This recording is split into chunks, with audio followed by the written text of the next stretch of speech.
Yeni Azərbaycan Partiyasının yaranmasının 30 illiyi ilə əlaqədar Yunan-Roma və sərbəst güləş üzrə turnir keçirilib. Oktyabrın 30-dan başlayan turnirdə sərbəst güləş və Yunan-Roma güləşi üzrə ümumilikdə 312 idmançı partiya üzvü mübarizə aparıb.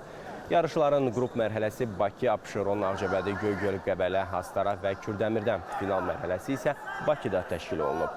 Final mərhələsində qalib olan iştirakçılara diplom, medal və xatirə hədiyyələri təqdim edilib. Yeni Azərbaycan Partiyasının sədr müavini, mərkəzi aparatın rəhbəri Tahir Budaqov sərbəst güləş üzrə 74, Yunan-Roma güləşi üzrə 77 kiloqram çəki dərəcələrində qalibləri təltif edib.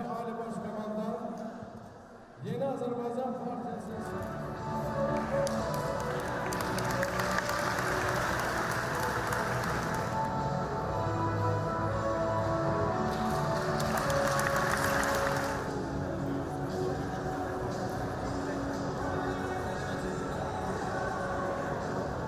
Özüm yığmada məşq edirəm. Yığmanın təşəbbüsü ilə, ön vəkilin təşəbbüsü ilə bu yarışa qatıldım. Bu yarışa çıxmamın məqsədi inşallah Azərbaycan çempionatına daha yaxşı hazırlaşmaq. Ora bir motivasiya oldu bizim üçün bu yarışa çıxmamız.